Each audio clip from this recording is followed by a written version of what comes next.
up, everybody? Welcome in to the Philly Sports Power Hour on this Thursday. A lot to talk about today. I want to get into the whole Shohei Ohtani drama. And if you missed that last night, I want to talk about it because I am not buying the story that's being put out there by the Dodgers and Major League Baseball. I'm not one of these conspiracy theorists or somebody who's always talking about, oh, they're trying to cover things up. But this one just does not pass the smell test to me. So we're going to talk about Ohtani. We'll talk a little Sixers. Little March Madness starts today.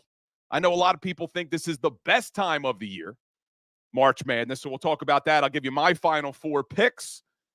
Little Eagles update. They signed a nickel corner. We'll talk about that. Nothing to get too excited about. And then like we are every Thursday, we'll be joined by my man, Mark Farzetta. So we should have a good show, as always, today, right here on the Power Hour.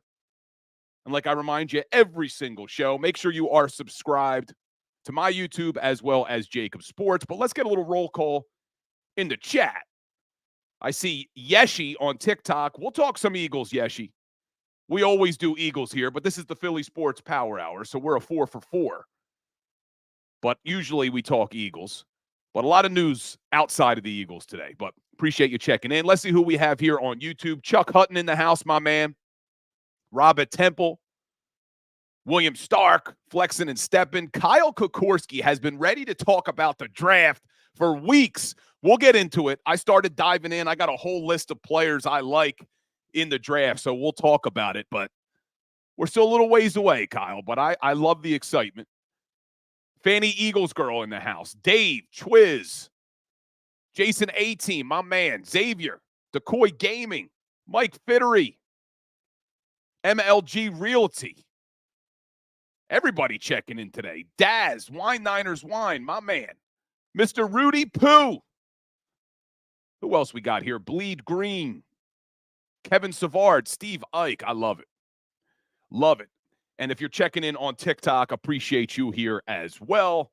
Like I said, Farzi will be joining the show about 10:20. But let's talk about this Shohei Ohtani story that came out yesterday. So if you don't know what I'm talking about, here's a quick summary, all right? So the LA Dodgers report yesterday that they are firing Shohei Ohtani's longtime interpreter and friend, Ippei Mizuhara, because he stole, and I use the word stole in question marks here because we're getting various reports, but Shohei Ohtani's interpreter allegedly took $4.5 million about Ohtani. And I see Daz saying I could care less about Ohtani. But Daz, if you don't know what I'm talking about, you're going to want to hear this because it's interesting. Because I'm not buying the story, and this could have an impact on the Phillies and all of Major League Baseball. So that's why I'm talking about it. So the story is the interpreter took $4.5 million. But then when they start diving deeper, the $4.5 million in wire transfers were to an illegal bookmaking operation that's being investigated by the federal government because sports gambling in California is not legal. So this is just interesting. So here's where it doesn't pass the smell test. At first, it's, oh, okay, his interpreter steals $4.5 million. But then when they start digging deeper, it was actually Ohtani who transferred two different wire transfers of over $500,000 each to this illegal bookmaking operation. And then it gets even weirder. So a spokesperson for Ohtani tells ESPN originally that Ohtani did this because he wanted to cover his interpreter's debt. He felt bad for the guy. The guy got in over his head, so he did this to cover for him. Then they let the interpreter give a 90-minute interview to ESPN on Tuesday.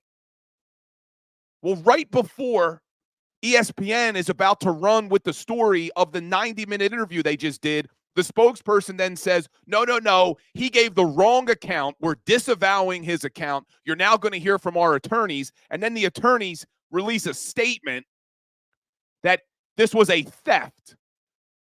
This does not pass the smell test at all to me. What the hell is going on?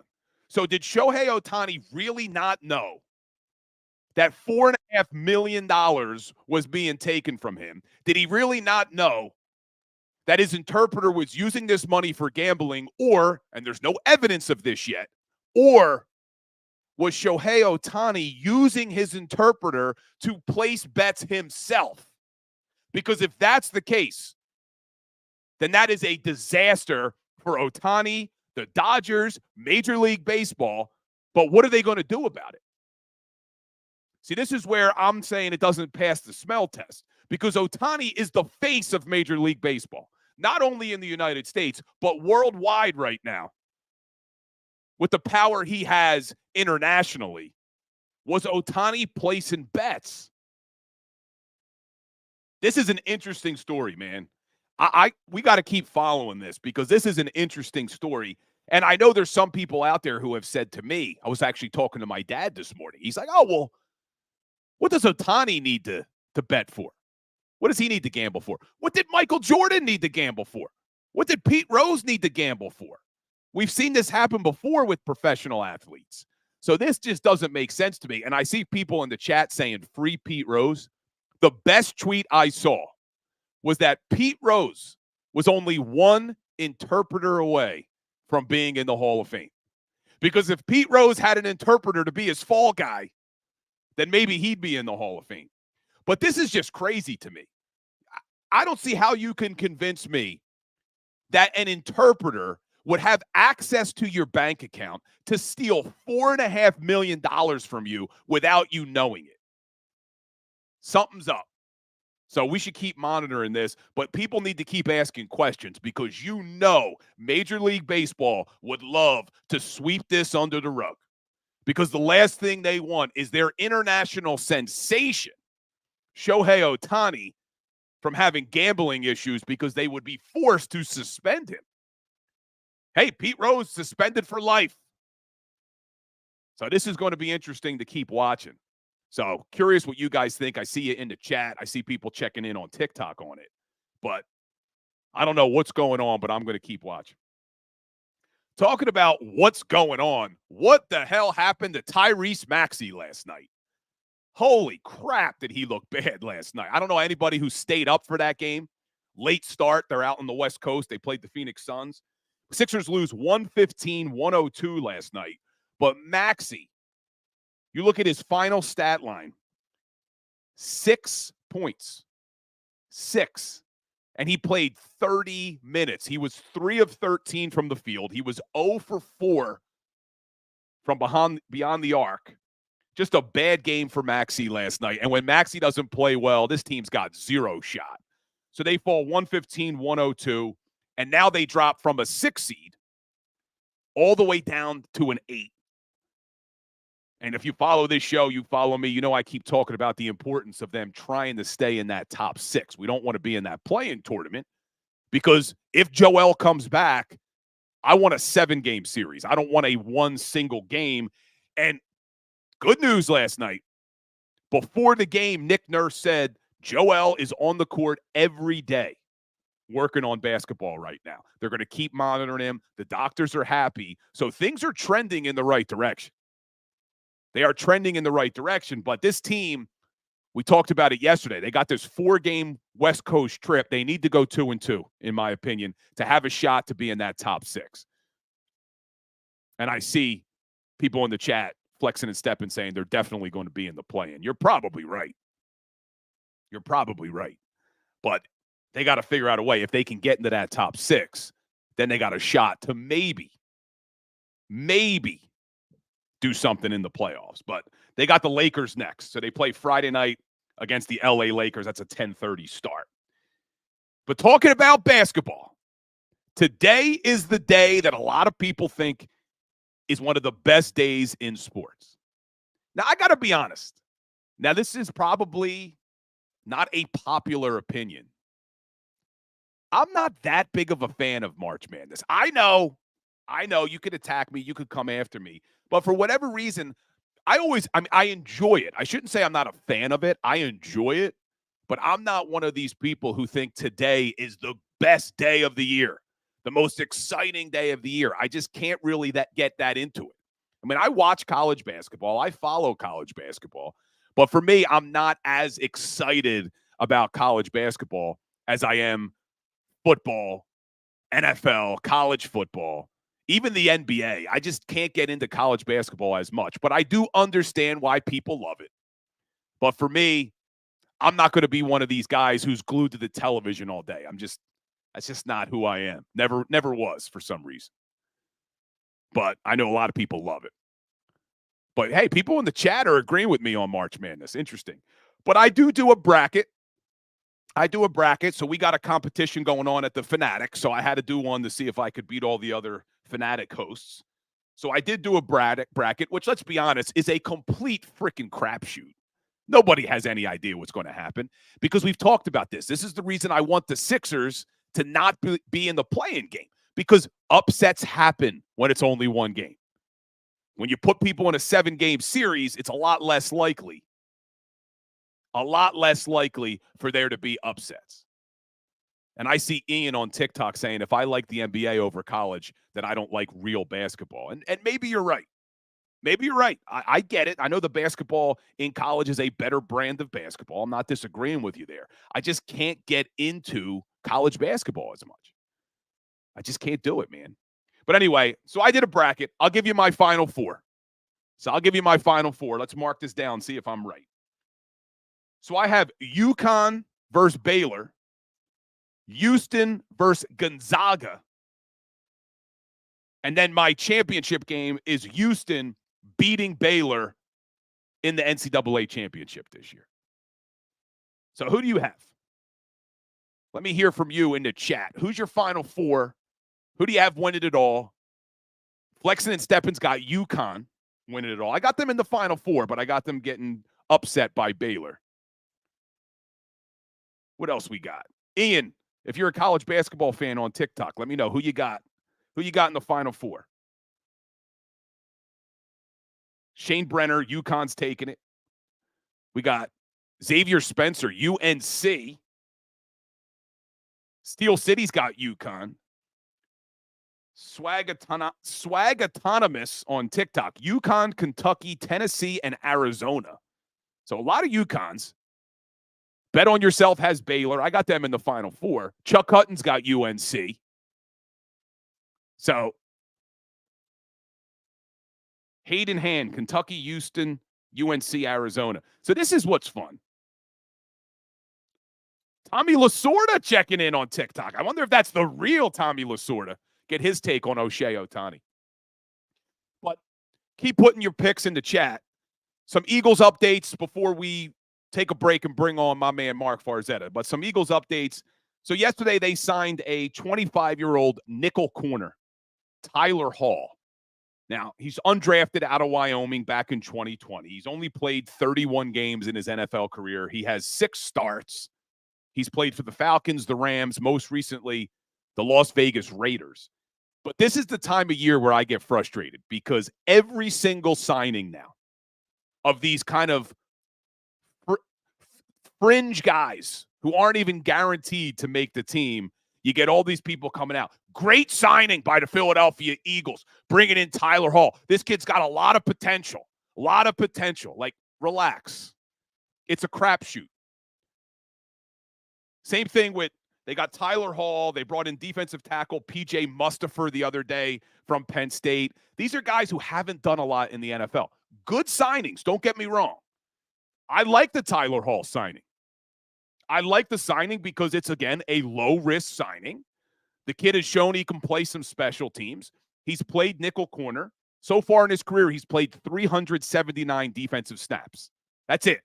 But over 300 of them were at the nickel corner position. So this is a decent depth signing.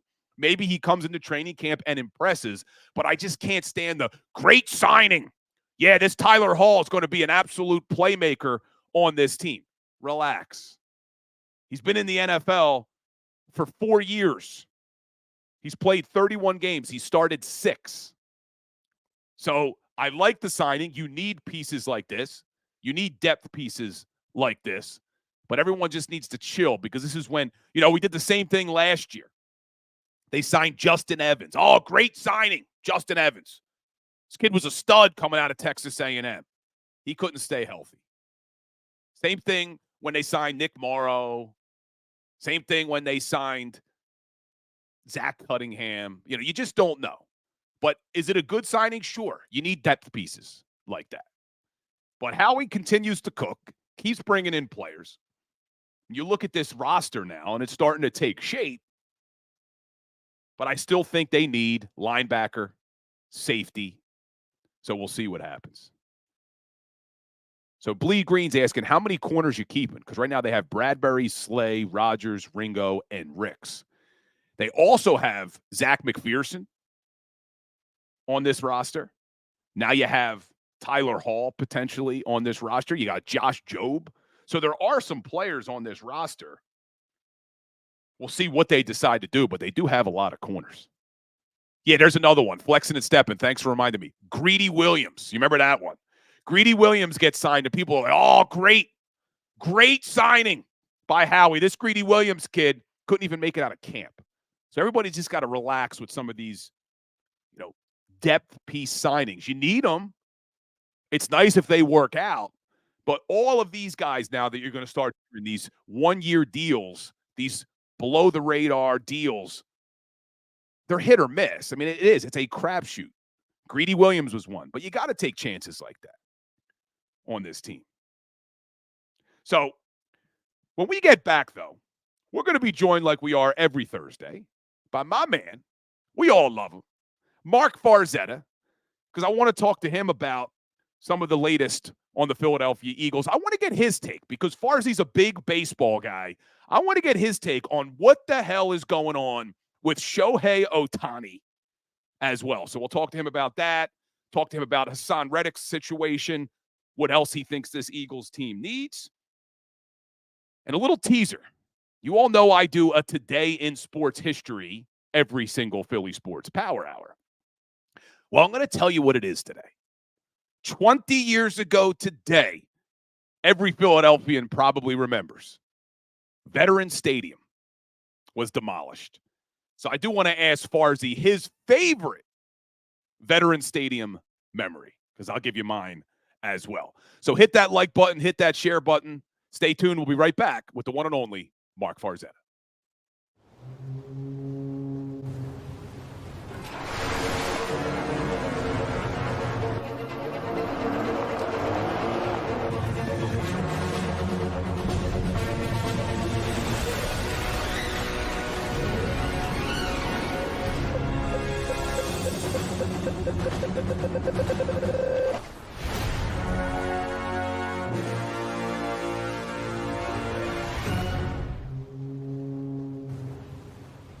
Imagine for a moment that you went to work today and when you came home, you were catastrophically injured. Your life and your family's life. That's what happened to union construction worker Mike Little. I was scared of what the end was going to be, but to be 100% honest with you, I knew I was going to be all right just by talking with Brian. In my heart, I just knew everything was going to be all right. Call the firm and find out why they say, "We got this." Call 215-458-2222.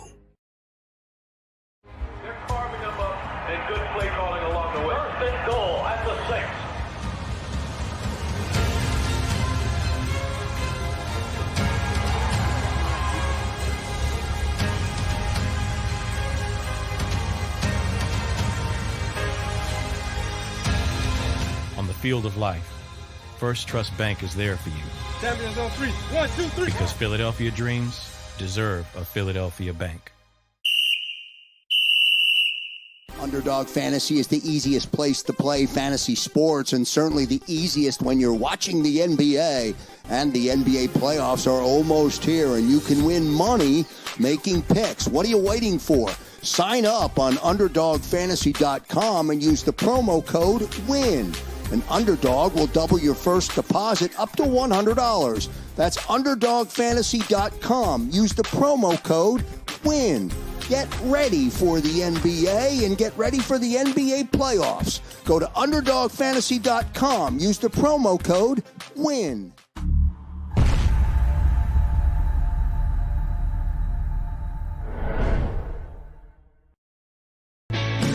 Hi everybody, my name's Jason Lombardi. I'm an inspector at DryTech. At DryTech we offer 3 major services, the first one being basement waterproofing.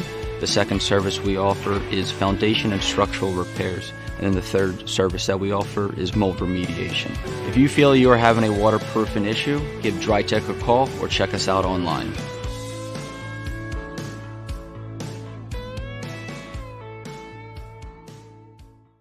Do you stream on a Roku, Fire Stick, Google TV, or Apple TV? Now you can watch 6ABC 24/7 with the 6ABC Philadelphia streaming app. And the big story on Action News? Search 6ABC Philadelphia and start streaming today. EAGLES, Eagles.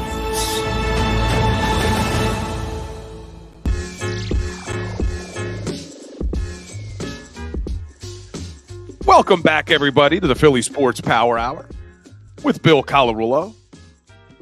A lot of people's favorite time of the week here on the Power Hour, one of my favorite times of the week, when we're joined by the one and only Mark Farzetta. What's going on, my brother? It is a ratings bonanza whenever you and I are on, man. The clicks happen.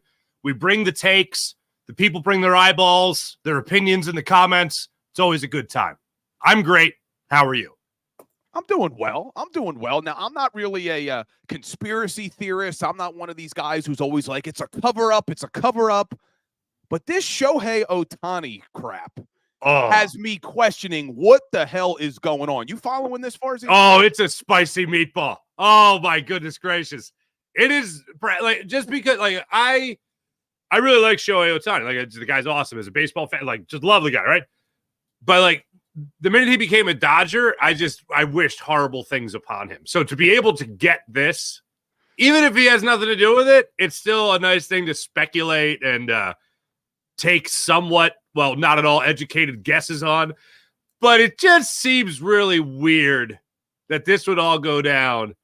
You know, shortly after this, he becomes a Dodger, signs a $700 million deal, which is still that's not real money. It's just an insane story. And if it's true the way they're laying it out, then the interpreter is the dumbest man to ever step foot in the world of professional sports. And that's saying something. You know what I mean? The dumbest man in the history of sports to have this cake job where all you have to do is be like, all right, hold on. He says hello. He says hello. Yeah. They're like, oh, tell him I said hello. He says hello as well. And then that's your life.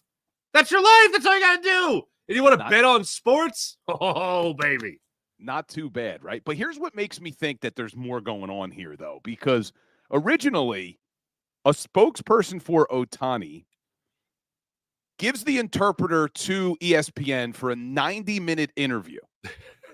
And then when they're getting ready to run the story based off of the interview, they say, no, we're disavowing everything he said. We're now going to release a statement from an attorney. So what the hell is going on? And I'm hearing all different stories that Ohtani didn't know he was embezzling the $4.5 million. Then there's another story where he actually made the transfer for him to cover his debts. Just doesn't pass the smell test, man. Yeah, the story where Ohtani looks like the hero, where it's like, oh, my interpreter friend, who I've had since I, was with the Angels, since I came up with the Angels, whatever. I shouldn't say came up with, but, was with the Angels. As I'm just covering his debts, $4.5 million. I'm a hell of a guy, Like, $4.5 million to Shohei Ohtani is less than 1% of $700 million. Like, think about that. You know what I mean? If he actually missed that, credit to him. If you got that kind of bankroll, man, you missed $4.5 million. That's good on you for keeping tabs on it. But it just seems way too insane to me that Ohtani, and this is no inside information, sheer speculation. My gut reaction to the story is, well, this is only the tip of the iceberg. More is going to come out on this, and the fact that the booking agency, the bookie, whatever, was already under FBI investigation. Yeah, that's interesting. There's a lot going on. That's a spicy meatball, my friend. But Major League Baseball, this is their face Shohei Ohtani, not only in America, but internationally, is the face of Major League Baseball. They need this to go away. They absolutely do. I'm sure they're rooting for it to go away. I'm sure the last thing they want is some outside source being like, no, I got the betting slips or whatever, depending on what decade it is, betting slips. But they got the proof, and I know that was what a lot of people were talking about with Pete Rose back in the day. This is an insane story. If it turns out betting or not betting on baseball, Shohei Ohtani, obviously it's worse if he bets on baseball. But if baseball still has that ironclad rule about betting on the sport, betting in general, like I don't think baseball has been as strict as the NFL in recent years on betting. I know everyone will yell Pete Rose, but I'm not talking about that. I'm talking about more recent with the widespread gambling and different sites being out there and sponsoring Major League Baseball and the NFL and all that. What people need to understand about this is that they will draw comparisons between awful criminal acts. I'm not going to go into the detail beyond that, but I think people could picture what I'm talking about. And gambling, like assault, for instance, versus gambling. I'm not going to get any more specific than that. And what ultimately matters to the leagues is that when people watch their sport, they think what they're watching, or they know that what they're watching, or are at least very confident in what they're watching, is legitimate. It's not like, look, even in basketball, there was just a scandal. Oh, damn it. Who was it? That was like waving the money sign at the official. Was it Rudy Gobert? I think it was. Waving the money sign at the official that they're getting paid. They're getting paid, and they ended up getting fined. There's enough of that already going around. There's been enough of that even before sports gambling was as prolific as it's become. But the last thing the leagues want to happen is for people to think that what they're doing is illegitimate, because that's where you'll really start to lose a lot of your audience, because people can stomach it to a degree. Hate to break the news to these people with like professional wrestling. You get the elements of that are kind of definitely scripted, whereas the NFL is like, no, is it? No, not really. Maybe. That stuff gets debunked all the time. But the minute they think that what they're watching isn't something legitimate, it's something that's cooked, that's when people will really start to bail. So completely off topic, you just mentioned professional wrestling. So now that I have Peacock, because I had to get it for the playoff game. Yeah. I've gone down this path because WWE is on Peacock. Now, I don't watch wrestling anymore, but there's all these documentaries that you could get on the WWE portion of Peacock. So I watched the Macho Man Randy Savage documentary. I watched the Shawn Michaels documentary, The Rock, Mankind. I mean, like, you name it, I'm going down and I'm reliving when I was in high school and in middle school, seeing these guys. Dude, I love wrestling documentaries, man. I love them. Were you into wrestling back in the day? The last time I was like into wrestling, like gave a damn, and it was mostly pushed by my brother, who would have people over the house to watch. Like everyone would chip in $5 for the pay-per-view event, one of those deals. I would watch like Triple H versus The Rock. I was a Mankind guy. I was a Cactus Jack Dude Love, Mick Foley. Meeting him a couple of times was pretty cool. I like the guys that were that really loved their craft, like Mick Foley did, and loved the entertainment aspect of it as well. But like I grew up in the Ultimate Warrior. I mean, you and I are close to the same age. Yeah. Ultimate Warrior, Hulk Hogan, Undertaker. I remember when the Undertaker debuted. Yeah. Watch all the documentaries. Watch the documentaries. Okay. They're fascinating. And there's one on the Undertaker. You could do them all. And then I also start watching like the rise and fall of WCW. How ECW was created. I mean, there's just a lot of good ones. But we digress. Last week it was video games. Yeah. Now it's WWE documentaries. But let's talk some Eagles. Let's switch gears. Let's talk some Eagles. The hell with that. What board games do you like? No, I'm kidding. Go ahead. The Eagles, yes, sir. Some Eagles talk. So the last time you and I spoke would have been last Thursday. Had they signed Devin White yet? I don't think they had. No. You and I were on. No. And I don't know if your ears were ringing. Friday morning, I was talking about you because I was like, I was just on Philly Sports Power Hour with our boy Bill, Big Bills, And I was on with him. And he's laying out the linebackers, and he mentions Devin White. And he goes, Devin White, a guy who's had injury problems, a guy who was benched, a guy who was high draft pick. His stock is down. And I said, you just described perfectly exactly who the Eagles would sign. And I didn't. That wasn't a wish. That wasn't a pipe dream. That was just a coincidence. And sure enough, later that day, the Eagles signed, and I started laughing my ass off. So what do you think about the linebacker room now? So you have Nakobe Dean, they bring in Devin White, you have Ben Van Sumeren, they brought in Oren Burks from the Niners, Zach Bond from the Saints. What do you think's going on with that linebacker room? How do you feel about it? They're throwing a whole bunch of stuff at the wall and seeing what sticks. That's what they did last year. Yeah, this seems to be a little bit more than that, because they didn't really start throwing stuff against the wall until training camp. And when they realized what they threw, it was like, oh, this isn't sticking. All right, Zach Cunningham, Miles Jack. Miles Jack wants to kill zombies. Forget about him. Let's move on. All right, Zach Cunningham. There was all sorts of stuff. And Nakobe Dean, you still had Nakobe Dean, this bright, shiny toy that they were hoping would really work out for him. And then the people that were really questioning whether or not Nakobe Dean could stay healthy, they obviously took a victory lap last year. Not that you should on that, but they did. But for me, this is so splitting hairs, which is funny to say as a bald man. But when it comes to this linebacking room, it was hard to feel worse about it going into last year. So at this point last year, I feel better about this linebacker room than I think I have in a while going into a season. And the season's still months away. But Devin White with his press conference, and look, it doesn't matter. What really matters is on the field. But if we're not going to see that until September, if we're not going to see that until Brazil, yes, then looking for positives. I'm looking for positive, but I want to see what's legitimate. And the reason I like press conferences, the reason I like watching that stuff, and I think a lot of people in Philadelphia do, if we learned anything through the Andy Reid era, it's that Philly watches press conferences. And I'm listening to this guy talk, and I'm like, okay, look, I'm buying what he's selling. Because I wanted to hear from a guy where it ended up not working out in his final year there in Tampa. I wanted to hear that he needed a fresh start. I wanted to hear that he's got plenty of ball left in him. Yeah. It was out of character last year. He held himself accountable, and he is happy to sign a 1-year prove-it deal.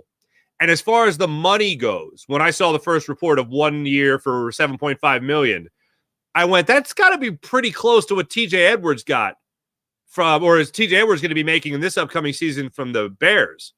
And I went and checked the number. It's exactly the same. TJ Edwards is making 7.5. The contract for Devin White is worth up to 7.5. Turns out it's only going to be about 3.5. So that to me is a much better number for what you could be getting back. But look, it's a low risk, high reward move for the Eagles, which you and I preempted the signing with, saying that's exactly what they want. That's exactly what they're looking for. So I like the idea of him being on that prove it deal here in Philadelphia, and him being so determined with his versatile play, because he's a versatile player, coming here to Philadelphia and proving that he still has plenty left in the tank.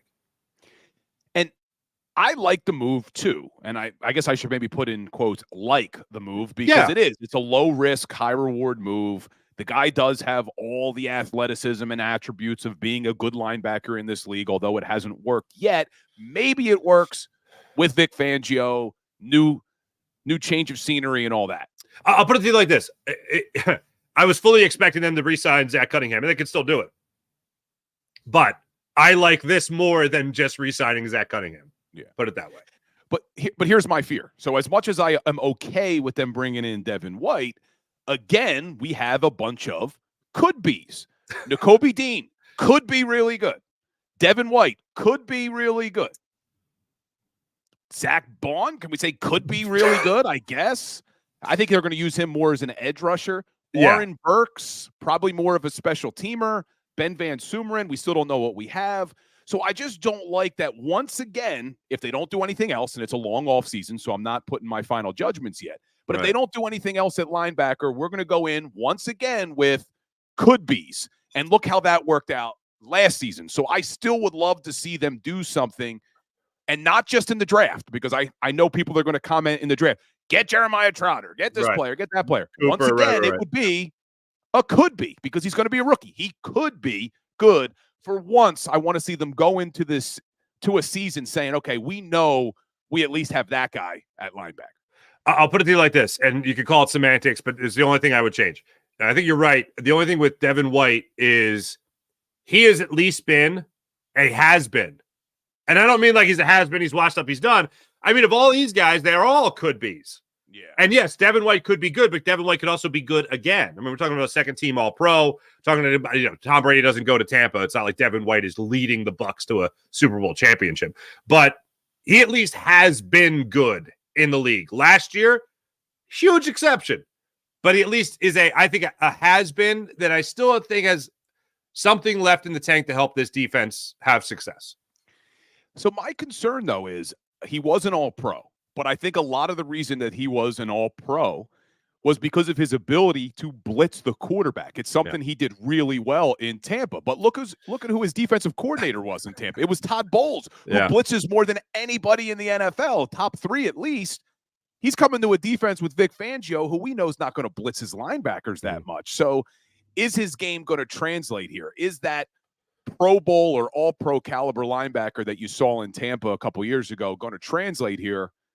We'll see. We'll see what happens. But then you and I also didn't get a chance to talk about the whole Kenny Pickett move, them not making the trade for Justin Fields. I don't know if you've heard my opinion on this, but I'll give it to you after I hear yours. What'd you think about Kenny Pickett and them not making a move for Justin Fields? It's the Justin Fields move, I feel like would have been almost too much for the Eagles. That like I'm never one to say, well, the starting quarterback shouldn't fear the backup quarterback. Like, have some damn confidence. You know what I mean?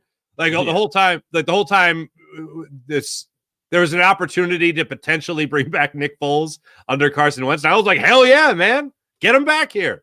And people are like, oh, you can't do that to Wentz. And I'm like, why? You paid him to do a job. Do your job, son.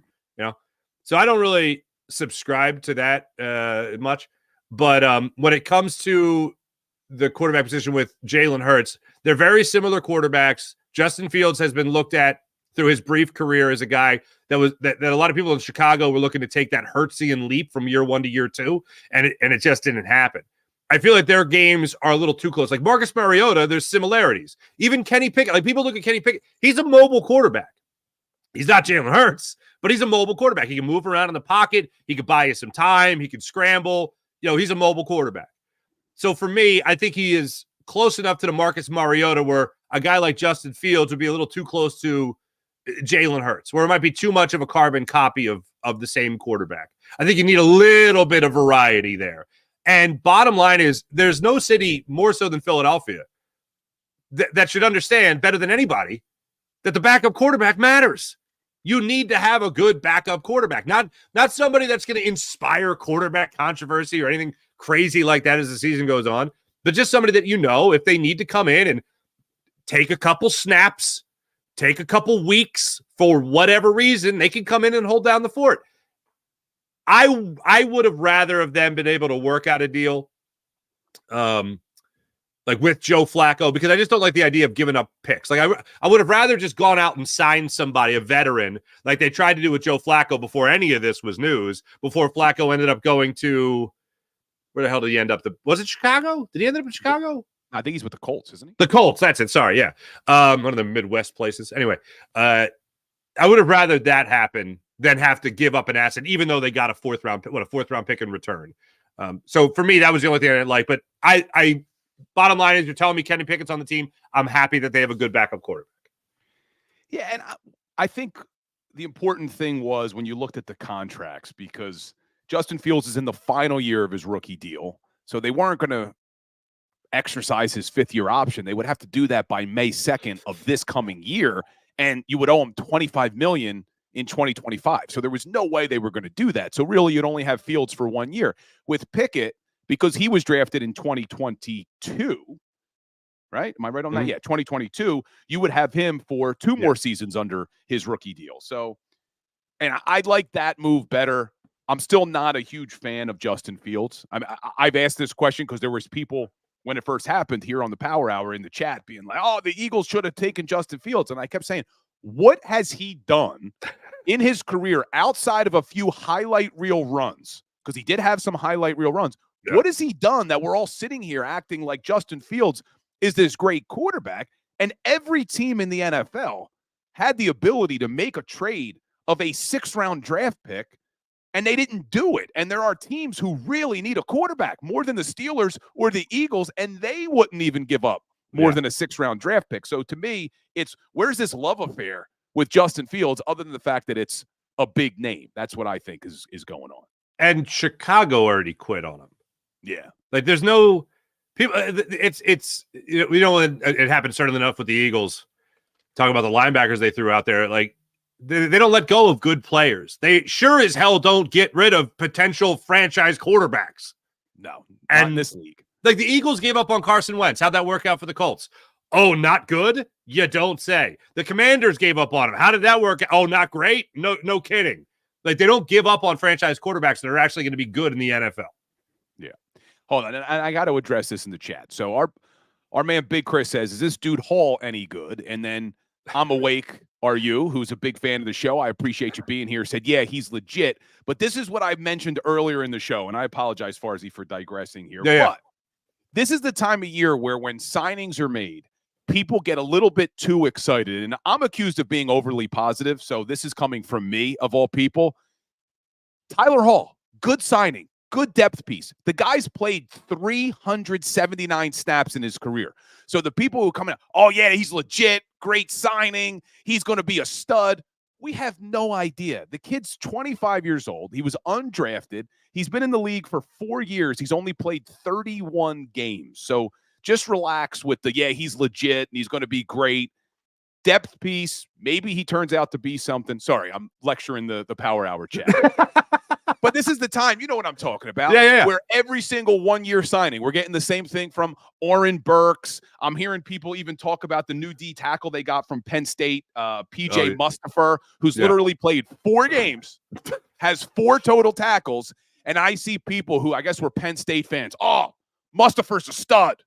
He's going to be great for this team. We have no idea. Hold on. Do you think Hall's going to have a gold jacket? I was just going to say, surefire Hall of Famer. If you don't think he's a Hall of Famer, you don't know ball. You don't know ball. All right, let's talk a little more Eagles for a second. So as we sit here right now, we know there's still a lot to the offseason. We still have the draft. Howie obviously is not finished cooking. He does some work around the draft always. He'll usually do things leading all the way up into training camp. What do you still want to see this team do to really take that next step to be a contender again next year? I love the addition of Chauncey Gardner-Johnson. That's what I was excited about. I have 3 stages of reaction, just to kind of go back to the Tyler Hall thing for a second. I have like the freak out, which is Saquon Barkley. I just was, no, this is incredible, you know. And I have that's a good signing. You know, that's a good sign. That's a good sign. It's a good depth piece. You know what I mean? And then I kind of have the kind of like meh, that kind of thing, right? Now, pretty much everybody else has been like that's a good signing, you know. And then the other has been more of Tyler Hall. I want to be done with the depth pieces like that. I want to be done with that by the time of the draft. And I think that what you're going to see before the draft, what I'd like to see, is the Eagles get a playmaker on defense. Bryce Huff, I think, could be that playmaker, and I'm excited to see that. I want to see the Haason Reddick situation over with. Either he's here or he's not. I'm crossing my fingers that there's some kind of restructured deal and he's still here. But I need to see a playmaker, a ball hawk. I'd love to see that in the cornerback position. Even if that is the day one of the draft in the first round at 22, if they take someone there, I would love to see that. I think they got right now still decent offensive line depth. When you talk about the idea of maybe Matt Hennessy being your starting right guard, the possibility of maybe Juergens staying at right guard, Hennessy taking over at center, Tyler Steen still being there. They're going to draft an offensive lineman. If I'm betting on it, they do that at 22. But get me somebody that I know is going to know how to use the freedom that Vic Fangio is going to give his defensive backs. Because, and I don't know if we had this conversation or not, but one of the things that stuck out to me about the Dolphins was listening to some of the players before the end of the season talk about the freedom that Vic Fangio's scheme allows, especially if you're a safety or a corner. So Chauncey Gardner-Johnson, I think, knows the parameters of that freedom. And I think that's why he's a good acquisition to come back here to Philadelphia and play. And his versatility, of course. But if you could give me somebody opposite Darius Slay that's also going to have that same understanding from the get-go, whether that's a proven commodity or that's somebody in the draft, that's the next thing I want to see the Eagles do. I think offensively speaking, Howie Roseman has dropped the gauntlet to Jalen Hurts and in a way to Nick Sirianni, saying there's no excuses. Nick, you have a proven play caller in Kellen Moore. Jalen, you have proven assets all around you. No excuses. This is on you now. I've done my job. I still have some to do with the draft. Free agency, injuries happen. I'll do my job throughout the season and all that. But this is on you. Defensively speaking, there's more questions. I think we all understand. We all know more questions defensively speaking than anything. The first one is just, is Fangio, is he going to be the guy to get this defense back to 70 sacks? Is he going to get this defense to 50 to 60 sacks without the blitzes, similar to what we saw under Jonathan Gannon in 2022? Is he going to learn how to know how to use the linebackers here? Are your defensive linemen in Jordan Davis and Jalen Carter going to be able to play at a high level like they did through the first 3 quarters of the season? Are they going to be able to continue to carry that into the final quarter of the season? I know everything fell apart. It fell apart on the defensive line too. Are they going to be able to pick up for a guy like Fletcher Cox? So defensively speaking, I want to see that playmaker, the guy that, as we talk about a lot with a good quarterback, a guy that could be that great deodorant to a lot of things that stink. You're going to need that ball hawk corner, a playmaking linebacker, a defensive line that is going to just disrupt the passing game of the opposition. You're going to need somebody to be able to come up and just get you the football, to give you more opportunities with this offense to score. I'd like to think Chauncey Gardner-Johnson is that guy because he was 2 years ago. I'd like to see at least one more that I have confidence in that can step up and make a play when they need that. And I think Howie is going to do that with another could be, and that'll be in the NFL draft. Yeah, and we'll start doing our draft talk soon. There's some people in the chat who want the draft talk now. And my man, I'm awake, RU, is mad at me because he said I was coming after him. I'm not coming after you. What I'm saying is all these depth piece 1-year deals, some of them will work out. But we can't get overly excited every time a no name is signed. They could work out, but there's a reason why they haven't worked out yet in the NFL. There's a reason why they're signing cheap 1-year prove-it deals. And just like Greedy Williams last year, everybody was all excited about Greedy Williams coming here. I liked his name, but he didn't even make it out of training camp. So you just don't know. Last thing about the Eagles, and then I got a question about Vet Stadium for you. Justin Simmons is a name that keeps floating around right now as potentially being a safety the Eagles would bring in. He's 30 years old, but he has shown he can still play. He was more of a cap casualty in Denver. What do you think about that idea, bringing Justin Simmons and pairing him back with Vic Fangio? I think he's the only corner in the NFL, or excuse me, only defensive back in the NFL, safety or corner, that has multiple interceptions in each of the last 8 years. So that at least shows you some consistency to his game. Yeah. I talked about that freedom that he has under Vic Fangio. Yes. If you're telling me Simmons or Blankenship, sorry, Reed, I'm going Simmons in this regard. So yeah, I am absolutely doing that deal. And I love that the rumor's still out there. I love that he's still available. And if Howie wants to wow you as much as he has on the offensive side of things, if he wants to do the same on the defense, that's one that would make me feel a hell of a lot better about the very near future of the Eagles. All right, hold on. We got a question in the chat. Ask Farzy how he feels about Wikipedia if you want a good laugh. What's going on, Farzy? You don't like Wikipedia? What did Niners Wine do? Oh, Xavier McKinney. Before Xavier McKinney signed with the Packers, he played for it wasn't the Giants. On Wikipedia, I read it on my show. He played for like the Wong Dong Lions or something like that. And I was like, that seems uncalled for. And then Niners Wine was like, Wikipedia is not a credible source. And then said in the chat, he said, Farzy, check again. And it said that Xavier McKinney played for the the Philadelphia Farsies. And I'm like, oh, all right. That was switched quickly. Why Niners Wine's hacking Wikipedia now. And hey, listen, in the chat, keep it civil, please. Come on now. We got a nice chat going. You don't have to attack each other. People call each other names and stuff. Come on. We don't need to do that here on the Power Hour. It's all fun. We're all fans. It's good. Yes, it's good. Yes. All right. Last thing for you, Farzi. Today marks the 20th anniversary of when Veterans Stadium was officially demolished. March 21st, 2004. They brought it to the ground. Very sad day. So I want to ask you, best memory at Veterans Stadium? Because I know you grew up probably going to the vet just like I did. Oh, yeah. Well, so when I was born in Ambler, and then I was about 4 or 5.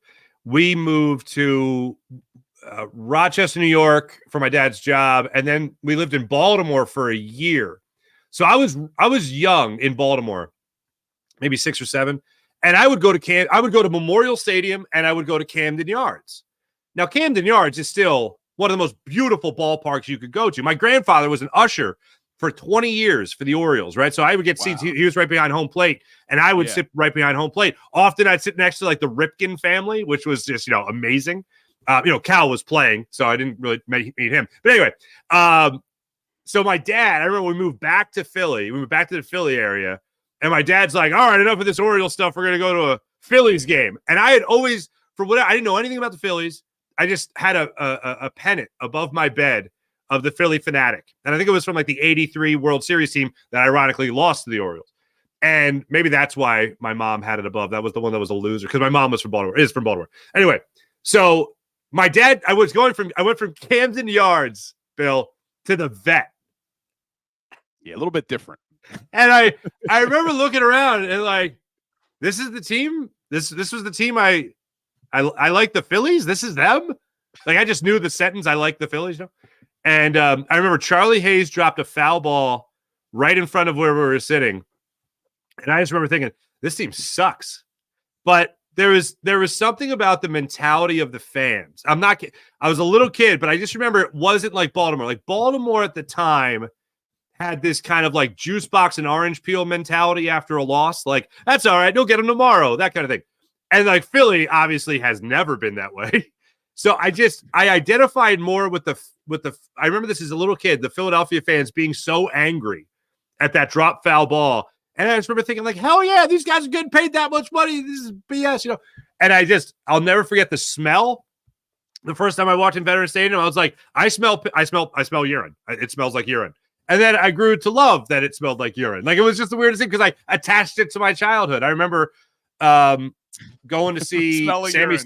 Yeah, reminds me of your childhood. It really, I mean, that's the thing. That's a beautiful thing to say. If you know, you know. But I do. There are times where I really miss Veteran Stadium. I was at training camp with my buddy watching T.O. and Donovan and Lehigh. And I remember the Phillies played that night. And it was like, hey, you want to go to Phil's game tonight? And after training camp, we left, hit a sandwich shop, went and watched batting practice in the way upper deck, the 600, 700 level of the Veteran Stadium, and watched batting practice. And I do really miss that stadium. Whenever the anniversary comes up of the demolishing of the vet, I remember I was in college. I remember I had just started to date a lady, and I remember that morning I woke up and realized it was the vet was demolishing. I was like, I gotta go, and I left and I went and watched the vet get demolished. Yeah, it was a sad day. It was a sad day. It was a sad day. My Camden Yards memory, I went with my little league team. Oh, cool. We took a bus trip to Camden Yards, and on the way back, a bunch of the coaches. You guys running low on meth? No, I'm kidding. All right, anyway. Yeah, well, we took the bus trip, and a lot of people coming back. The coaches are all drinking.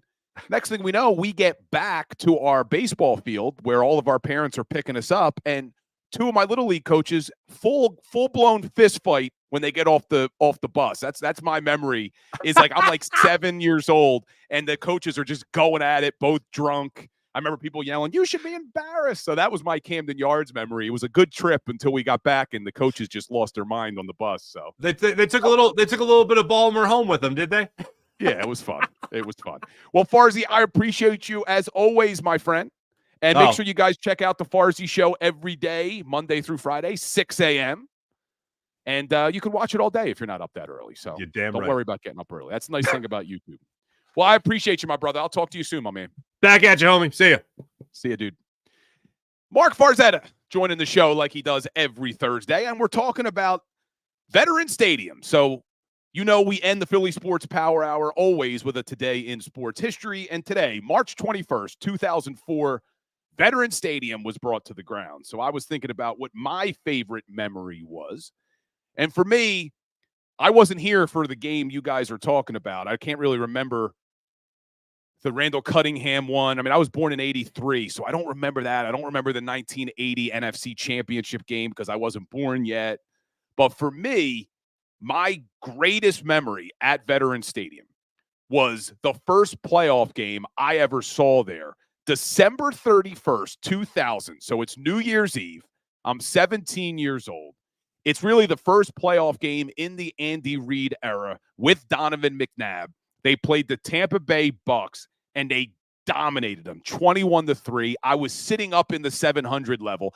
Every time there was a touchdown, you had to watch your back because people were falling down because they were so drunk. When they would celebrate, they would fall down. I had people landing on me from behind multiple times a game, and I was there with my best friend who has since passed away. So it was just a great, great memory. Tickets fell in our lap that day. So it was kind of like a last-minute, spur of the moment. We're going to the playoff game. Eagles win big, 21-3. Just a great all-around memory. Unfortunately, the last Eagles game at Veterans Stadium, we're not going to talk about today because it never should have ended the way it ended. But everybody, I appreciate all of you, as always, here in the chat on the Philly Sports Power Hour. Hit that like button on your way out. And make sure you're following me on all your platforms. We're posting content all day, every day. So appreciate you. And as always, go Birds.